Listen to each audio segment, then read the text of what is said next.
Rancher lived alone for years, until the Bigfoot appeared holding a baby deer. It didn't roar, it didn't run. Instead, it handed me a fragile life. Before we ride into the story, take a second to tell me in the comments where you're listening from tonight. And when the tale is done, I'd sure love to know how you'd rate it anywhere between 0 and 10. The wind pressed hard across the prairie that morning, carrying a thin, lonely whistle almost like a harmonica drifting from nowhere. Hoofbeats rolled like a drumbeat on the hard-pan trail, red dust lifting behind them toward a ranch that most maps had long forgotten. I was out in the yard at first light, frost clinging to the fence rails, the horses steaming in the cold. Then the timberline exploded with birds, and all at once the whole morning seemed to stop breathing. Out of that curtain of fog stepped something taller than any man I'd ever laid eyes on. Bigfoot.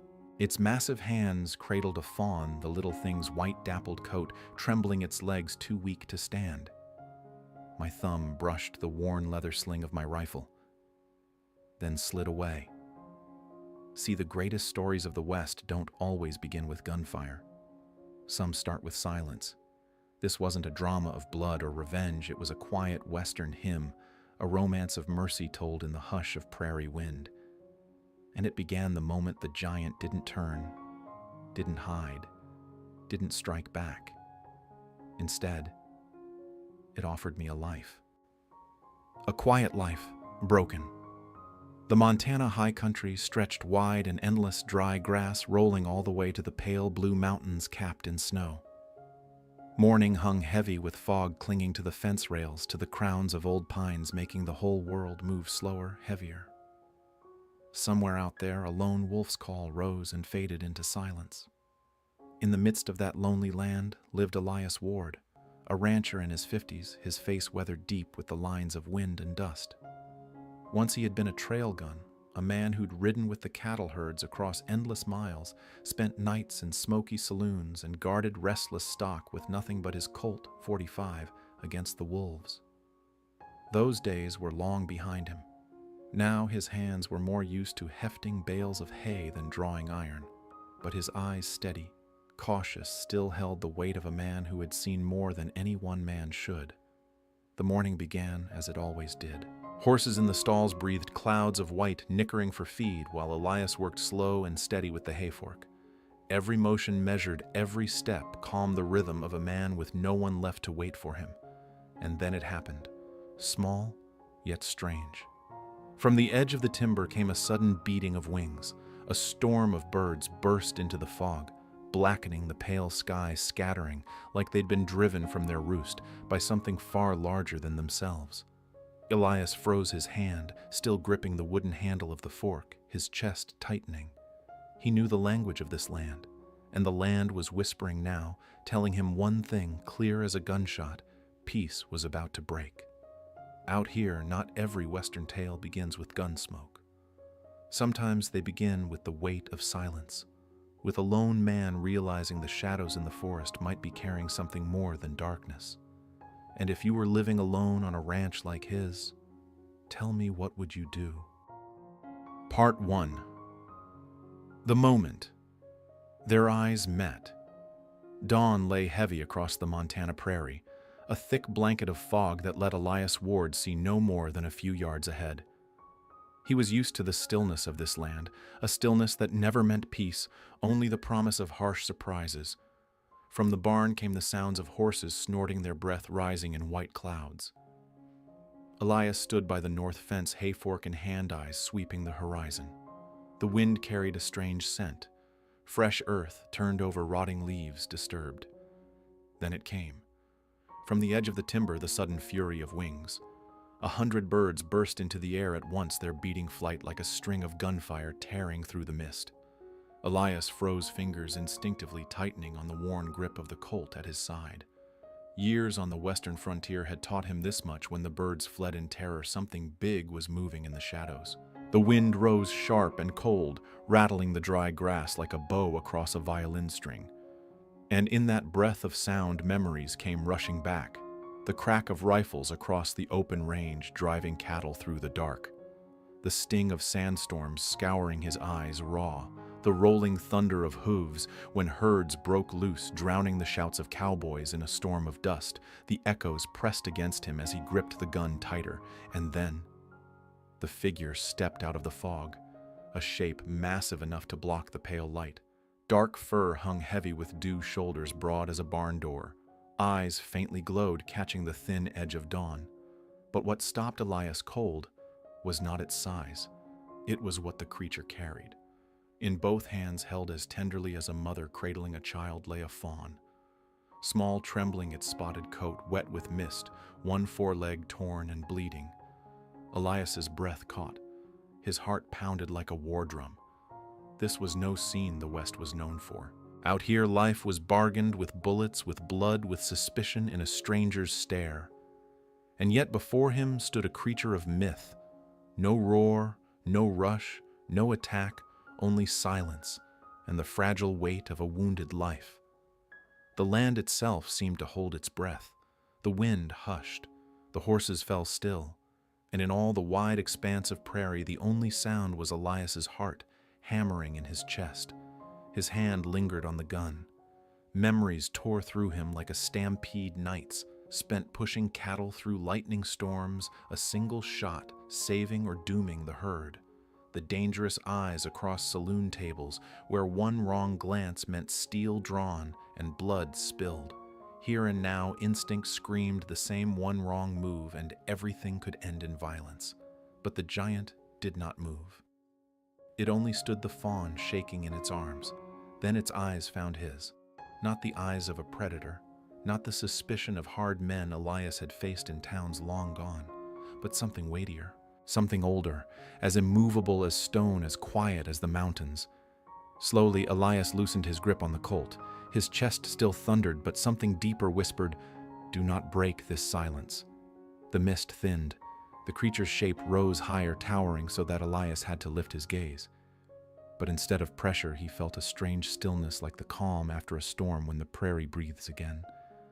The fawn whimpered, a drop of blood falling dark onto the grass. Elias felt his chest tighten. This was no threat. It was a question, a test. What will you do with this life? In the West, he had known there were no gifts without price. Men traded in guns, cattle, land, and blood. But a fawn. No one placed such a thing into a man's hands unless there was meaning behind it. Yet here stood a monster offering something more fragile than gold itself. And in that moment, Elias sensed a language older than gunfire or suspicion, the language of silence. A silence that spoke of trust. Almost without thinking, he knelt, not in surrender to strength, but in reverence for the trembling spark of life set before him. The wind stilled, the prairie hushed, and in that silence, Elias and the giant, two beings from different worlds, shared the same moment of understanding. Elias knelt on the wet grass, his eyes never leaving the towering figure before him. In that silence, old memories struck like gunfire, echoing across the prairie. He remembered the day a sandstorm drove the herd into chaos, cattle thundering like a wave of fire, sweeping away everything in their path. Shots cracked into the air meant to steady them, but the herd only stampeded faster. His riding partner had been thrown, swallowed whole by the red dust, a death Elias could never forget. He remembered the night a stranger pressed close in a saloon. No words were spoken, only a hard stare and two hands resting on pistol grips. One blink too slow, one breath drawn a moment too long, and the floor would have been spattered with blood. For all his life, Elias had believed the world spoke only two languages, violence and suspicion. But now, here at the edge of the timber, wrapped in fog and half-light, he was hearing something else. A language older, quieter, the language of a gaze that neither threatened nor demanded, but simply offered. He looked at the fawn, then back at the creature. His heart hammered not from fear, but from the startling truth settling into him. Sometimes it was the so-called monster that understood humanity better than men themselves. The fog thinned, laying the prairie bare, the pine woods beyond, still dark, looming like a wall dividing two worlds. Bigfoot lifted the fawn slightly, as though to let Elias see the wound, to let him see the fragility of this life. It neither advanced nor retreated. It simply waited. Slowly, Elias raised his head. For the first time, his eyes met the creature's full and steady. They were no more than 20 paces apart, yet between them lay the chasm of two different kinds of being. And still in that moment the distance vanished. No wind, no birds, not even the restless horses in the barn. The world itself seemed to hold its breath, waiting for Elias's answer. His fingers slipped fully from the revolver. Instead, he pressed his palm to the grass, hand open, a quiet gesture he hadn't thought to make, an unspoken sign. If you would give, I will take. For an instant, Bigfoot's eyes brightened as though in acknowledgement. No words, no bargain, just a look. And in that look, they both understood. That was the moment of true meeting, when a lonely old cowboy raised on suspicion and steel stood face to face with a creature of legend, and both chose trust over destruction. So I'll ask you, if you stood before a monster, and in its arms lay a fragile life, what would you do? Part 2. The Unexpected Gift. The morning fog hung low, a silver veil across the Montana plains. Elias Ward still knelt on one knee in the wet grass, his gaze fixed on the towering figure before him. Only a few yards of open ground lay between them, yet the distance felt heavier than the far-off mountain range. Bigfoot lowered its head slightly. The movement was slow, deliberate, like it knew that the wrong gesture might drive the man's hand back to the gun at his hip. Its broad hands cradled the fawn close to its chest, then gently lowered it to the ground. A frail sound, barely more than a whimper, rose from the small creature, sharp enough to cut through the stillness, louder than the wind through the grass. Elias's chest tightened. He had seen countless exchanges in the West, cowboys trading cattle for rifles, outlaws bartering human lives to hold their placemen, handing over friends to buy themselves one more sunrise. But never, not once, had he seen a monster bow to surrender something so fragile, so alive. The creature set the fawn down and stepped back. Grass cracked softly beneath its massive feet. The space between them grew sharper in that moment. On one side, a man whose life had been shaped by suspicion and steel. On the other, a legend of the deep woods. And in the middle of that divide, trembling on spindly legs, was a life fragile enough to bridge them. Elias realized it wasn't a gift at all. It was a test, a burden placed in his hands. A question whispered straight from the wild. Can you protect anything beyond yourself? Memories clawed back. He thought of storm-swept nights when sand and cattle churned into madness. Gunfire cracked in the dust, horses screamed, and men's eyes flicked at each other through the storm, each one looking for someone else to bear the weight. Responsibility in that world was something men tossed away like hot iron. But here in the silence he felt something different, a responsibility as light as the fawn's breath, yet as heavy as the mountains hemming in the plains. The fawn lay trembling, its legs shaking, a small stain of red blooming into the dew-soaked grass. Elias's eyes lifted to the creature again. Bigfoot stood a pace back, its massive shoulders etched against the pale light, its gaze deep, waiting. Elias's hand clenched. These were hands that knew reins and ropes, the pull of a trigger, the sting of rawhide. Hard, calloused, never tender. And yet long ago they had once carried something fragile. He remembered that night on the open range when the sandstorm came down. The herd panicked, a living avalanche of hooves and horns. In the chaos, Elias had grabbed a calf, clutching it against his chest. Every thunderous stride, every crack of lightning, he thought he would be trampled into the dirt. He nearly died, but the calf lived. The next morning, men called him a fool.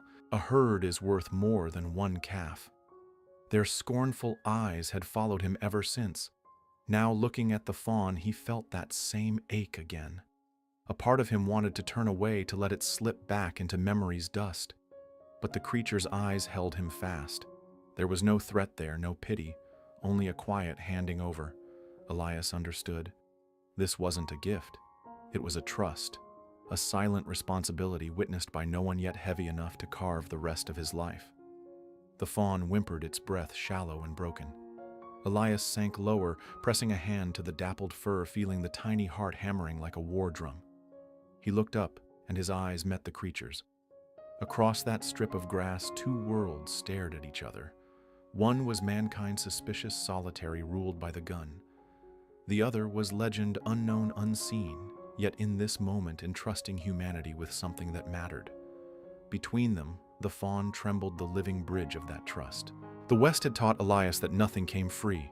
A knife cost blood, a horse cost gold. Even a glance in a saloon could cost you your life. Yet here in silence something had been offered with no bargain, no demand. His chest tightened. He stood at a crossroads walk away, and the moment would vanish like morning mist. Step forward, and he would shoulder a weight no man had forced upon him, a weight greater than any debt he had ever carried. His hand moved no longer toward the gun, but down to the fawn. Rough fingers, shaking yet gentle, brushed its back. The small creature pressed into his palm, eyes shining wet as if pleading. Elias drew in a long breath, and in that breath his decision was made. The fog thinned, and the first gold of morning spread across the grass in long, pale streaks. Bigfoot still stood unmoving, vast as the shadow of the distant mountains, yet the light revealed something gentler in every gesture. It did not advance, nor did it vanish. It simply remained like a silent sentinel at the edge of two worlds, waiting to see if the man before it would bear the burden placed in his arms. Elias cradled the fawn tight against his chest. Its frantic heartbeat hammered against his ribs, matching the steady thrum of his own. These shoulders, once braced against stampeding herds and nights of dust and gunfire, had become a refuge for a trembling, fragile life. In that small rhythm of survival, Elias felt something he had not known for years, his body trembling not from fear of bullets but from the weight of trust. He lifted his eyes. Bigfoot gave the smallest nod. In the West, such a gesture meant more than a blood oath between men who lived by the gun. It was trust. It was a charge. It was recognition from a creature men called a monster. And Elias understood. He had not been given a gift. He had been chosen as a bridge between the forest and the plains, between mankind and legend.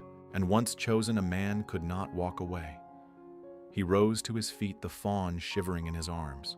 Light as a sack of corn, yet heavier than the years of solitude pressed into his chest. Step by step, Elias backed away, eyes never leaving the towering figure. Bigfoot remained still, gaze following, not with suspicion, not with threat, only with patience. Then slowly it turned. Without a sound, it disappeared into the deep timber, swallowed by pines as though it had never been. But Elias knew after such a moment, he could never again be the man he was. He bent, laying the fawn onto a bed of soft straw beside the stable. His calloused hand brushed its dappled back, and in a low murmur, words meant for no one but the creature and the wind, he whispered, "Now you belong to me." No one heard save the fawn and the endless plains. But with those words, Elias closed the distance left behind by a giant and opened the first page of a new life. A responsibility not demanded yet etched forever into his heart. If it were you, when the legend had turned away and left a fragile life in your care, would you keep it or return to the lonely path you knew before? Part 3. The strange silence. The morning fog thinned, rising in pale wisps to reveal the plains stretched wide like a gray canvas. The sun crested the ridgeline, its first golden rays spilling onto Elias Ward's shoulders, filling the silence with a light almost suffocating in its stillness. And there, bathed in that light, the back of Bigfoot burned bronze like a statue carved from ancient myth. It stood motionless, towering, but no longer fearsome. Instead, it felt like a fragment of the earth itself, something old, enduring, and watchful. Elias knelt, drawing a small knife to cut a strip of cloth. He parted the fawn's fine spotted fur, revealing a gash. Thin but long blood dried into dark streaks. His calloused hands hardened by rains, and revolvers trembled as they touched the fragile body. With careful precision, he wrapped the bandage tight enough to hold, but gentle enough not to frighten the creature. The horses nickered softly in the stable. The wind carried low across the field. Yet Elias still heard echoes from another life, the sharp crack of gunfire across the plains, the thunder of hooves stampeding in a dust storm, the ragged breath of a man running from outlaws. Those sounds pressed in for a moment, then drifted away, dissolving with the fog. All that remained was this, a man kneeling in the grass, a trembling life in his arms, and a shadow of legend standing at the edge of the trees. Elias's eyes burned. For how many years had he lived only to survive, only to guard this ranch?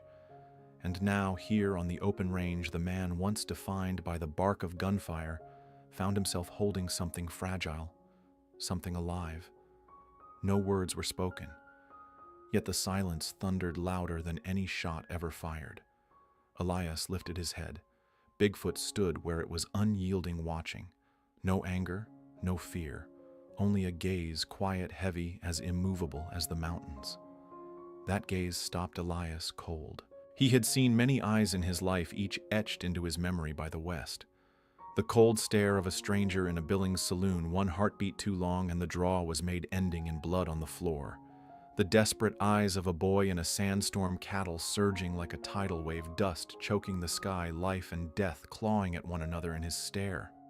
The wary glances of drifters across a poker table, smiles masking threats, every glance a possible challenge. All of them human eyes, suspicious, calculating, dangerous. But Bigfoot's eyes, they were nothing of the sort. They held no domination, no predation.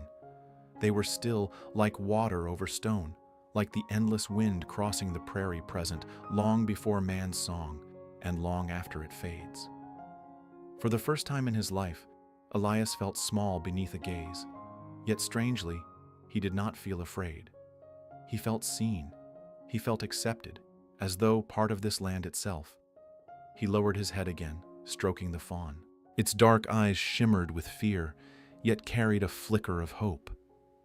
Elias pulled the water flask from his belt, dripping cool drops into the wound. The fawn shivered, hissed softly, then settled its breaths, coming steadier. Time seemed to stop. The world shrank to a circle, a kneeling man, a fragile life, a giant's silent shadow. And in that circle, Elias no longer heard gunfire, no longer felt dust in his lungs, no longer saw suspicion in men's eyes. Only the soft breath of the fawn, the bronze light on Bigfoot's back, and the beating of his own heart, stronger, truer. This was a West untold, not the drunken gunfire in the night, not the highwayman's pistol at a traveler's head, but a West of silence, of fragile life, entrusted of communion beyond words. Elias realized then he was no longer alone. A thread invisible bound him to the creature, an unspoken pact, unnamed yet truer than any oath he had ever sworn. He bowed his head, resting a hand on the fawn's brow. For the first time in years, his lips trembled, almost forming a smile. The fawn's breath came lighter, steadier. Elias laid it gently on the grass, then lifted his eyes. The sun climbed higher, burning away the last of the mist. Bigfoot's fur shone with a copper fire, its frame tall and immovable as a windbreak on the horizon. For a fleeting moment, Elias thought it would approach, perhaps reclaim the fawn. But it did not. Bigfoot only watched, eyes dark and still. Then slowly it turned, striding back into the forest. Each step left a deep impression in the soil, releasing the damp scent of earth into the breeze. Elias watched until the massive frame was gone. He had seen many backs turned in his life, companions fleeing in sandstorms, leaving him to hold the herd alone, partners vanishing by dawn, taking his horse and gun. But Bigfoot's back was different. It carried not betrayal, but trust, a weight heavier than gold laid upon him without a word. The fog was gone. Montana lay wide and pale beneath the morning sky. The fawn pressed against Elias's leg, trembling, yet its eyes shone brighter now. He stroked its fur, feeling something lift inside. This morning had carved itself into him, a mark that would never fade. No words spoken, no vows exchanged, yet a covenant had been made between an outcast man and a creature of legend. All his life, Elias had believed the West spoke only in the language of guns. That trust was paid in blood, and survival came before all else. But now he knew another tongue, the language of silence. The silence of a gaze, of a bandaged wound, of a giant's back retreating into the trees. The wind swept long across the pines, humming like a harmonica from afar. Elias sat still, filled with a feeling he had never known. He was no longer a drifter in the grasslands. He was the keeper of a secret, a trust no one else would ever share. He looked at the fawn, then toward the forest where the giant had vanished. And softly he whispered to himself, "I understand.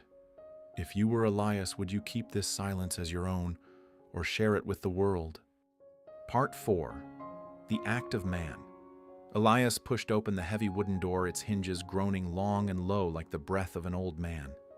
Warmth spilled out to meet him. The barn was nothing more than a rough-hewn shelter of timber and straw, but to Elias it had always been the heart of the ranch. Within these walls lived not just his horses, but the echoes of his youth, the rides across open country, the nights of gun smoke and trust when he still believed in the strength of his own hands. The fawn shivered in his arms, fragile as a twig in the wind. Elias laid it down gently on a bed of dry straw he had hurried together. The mingled scents of haywood and horseflesh rose around him, scents as old and familiar as the West itself. The horses stirred, one snorted hooves clopping against the wooden floor. Elias reached out to calm the oldest stallion that had carried him through more storms than he cared to count. In its clouded eyes, Elias caught the reflection of himself, a man worn by years, softened by silence. He lowered himself beside the straw, loosening the leather pouch at his side. Inside lay his knife and a strip of clean cloth. Once that blade had flashed in sunlight, pulled fast to meet the muzzle of another man's gun. Tonight it was only a tool to trim bandages, no blood to spill, only life to bind. The fawn whimpered, its dark eyes wide. Elias pressed a steadying hand to its chest, feeling the quick, frantic thrum of its heart like hooves drumming hardpan. That rhythm dragged him backward through time to a night when lightning cracked across the prairie and the herd broke loose in a sandstorm. He remembered clutching a newborn calf against his body, while chaos roared around him, men shouting, cattle stampeding, gunfire cracking the air. That night, he nearly died. The calf had lived. Now in this quiet barn, the memory lived again, but without thunder, without dust, without death. Just one man and one fragile life entrusted to him. He poured water into his palm from the leather flask, tipping it toward the fawn. It shrank back, then licked softly, droplets rolling like small gems across its coat. Elias exhaled long and deep. The weight of loneliness he'd carried for years dissolved, vanishing like smoke on a porch at dusk. From a wooden chest near the wall, he pulled an old roll of bandages. The scent of aged cloth and sharp antiseptic stung his nose, dragging up more ghosts. There was a time when these hands had been quicker than thought, pulling triggers, settling disputes in smoke and blood. In a land where one wrong glance could kill a man, his calloused palms had been the edge between life and death. Now those same hands trembled as they wrapped cloth around a fawn's wounded leg. Each turn of the bandage made his breath catch. He feared pressing too tight, feared hurting it, feared that after all these years, he no longer knew how to be gentle. A shaft of golden light fell through a crack in the roof, warming the scars on his knuckles. Elias stared at the long white mark that stretched across the back of his hand, a scar from a saloon fight decades gone. Those hands had once been stained with violence. Tonight, they cradled life. The realization made him shudder. After all these years in solitude, he had forgotten that his hands were still capable of tenderness. And it was this small creature, helpless and trembling, that had reminded him. When the bandage was tied and secure, the fawn eased down into the straw. Its breathing came ragged but steady now. That faint rhythm filled the barn like the heartbeat of a child, transforming the rough old shelter into something sacred. Elias leaned against a post, listening. The stallions shifted softly. Hooves tapped the floor like the distant beat of a drum. Outside, wind swept the prairie, scattering dust across the wide land. He closed his eyes and another memory returned, an old night on the trail. The herd in panic, lightning crashing a friend thrown from the saddle and lost beneath the storm of hooves. Elias had fired his Colt into the sky, trying to steady the herd, but it was no use.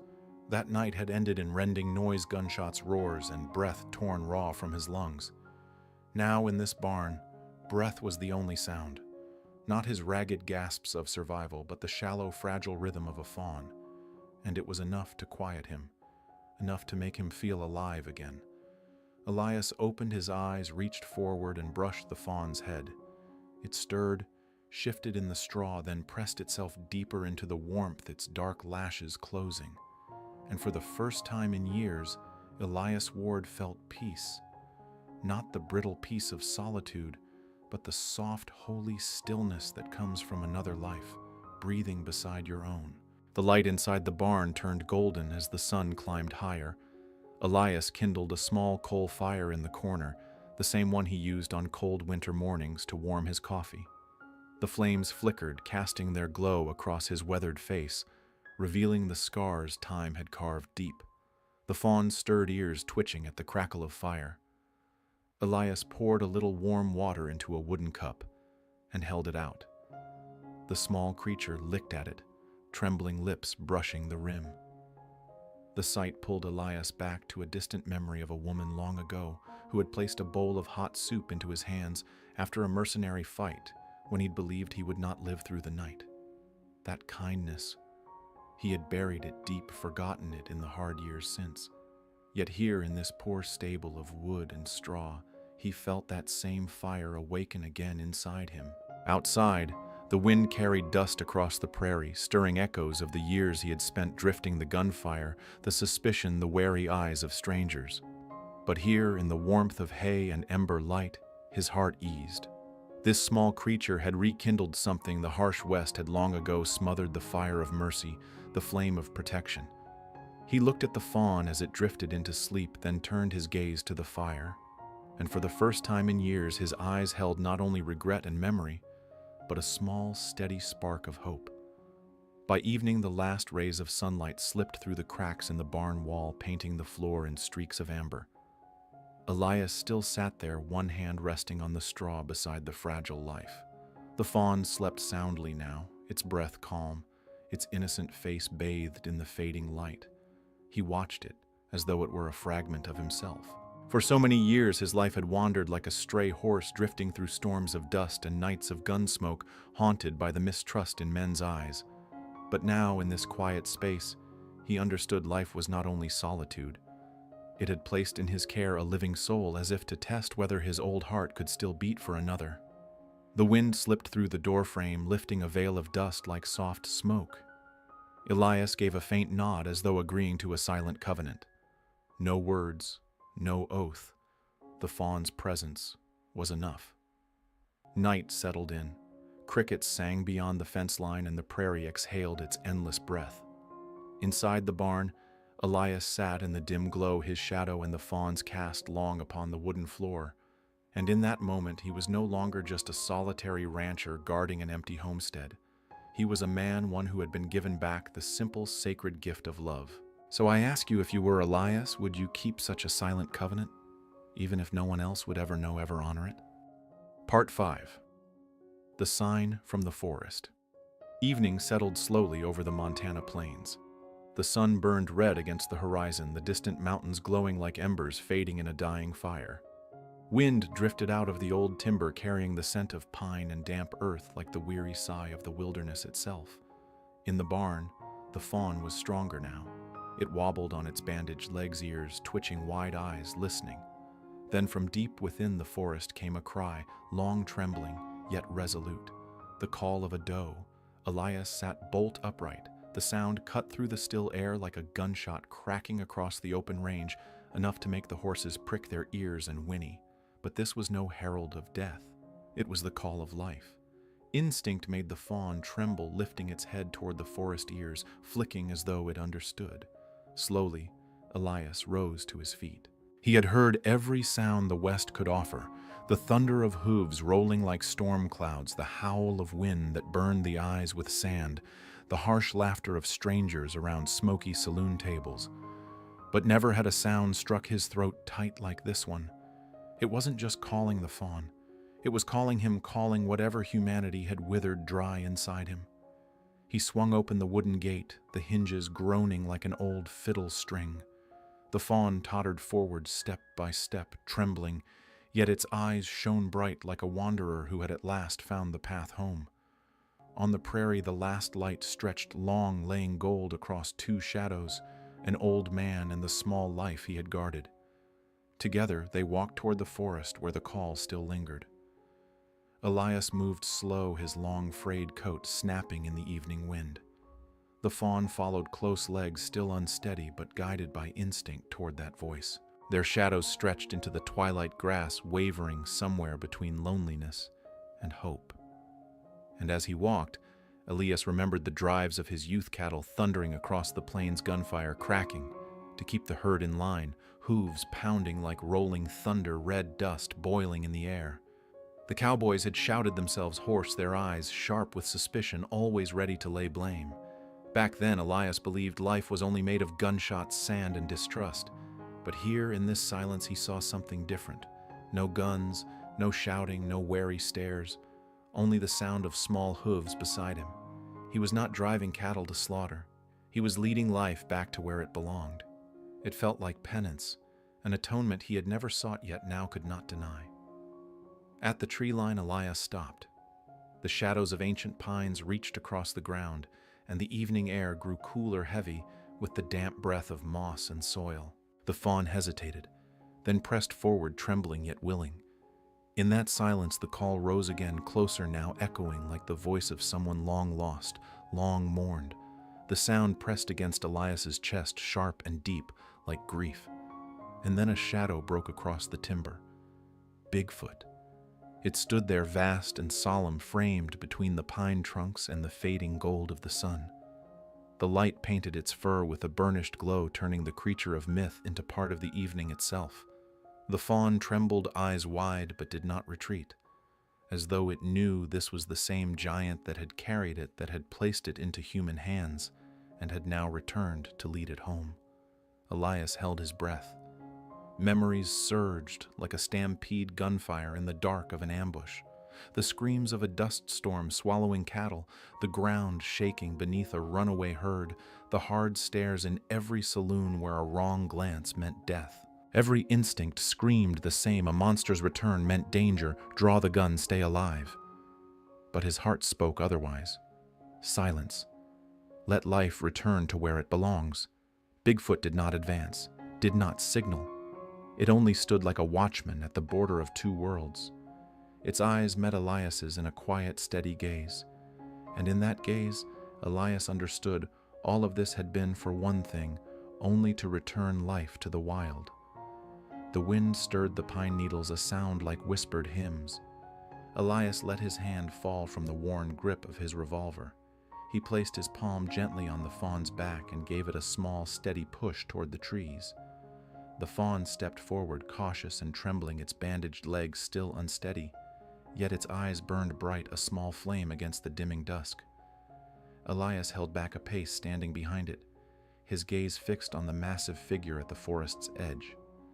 Bigfoot remained silent, only tilting its head as the fawn drew closer. From deep within the timber, the cry of the mother deer rose again, long, aching and tender, like a wound stitched closed by sound itself. The fawn answered with a thin bleat, then broke into a halting run toward the forest, its fragile legs shaking but carried by pure resolve. For Elias, it was as if a whole herd thundered past across the prairie, but without the chaos, without the crack of whips and rifles. This was no stampede. This was a return, quiet and sacred, a life rushing back into the breath of its mother. Bigfoot stepped backward into the trees, not vanishing at once. It lingered there, still as stone, its eyes locked on Elias.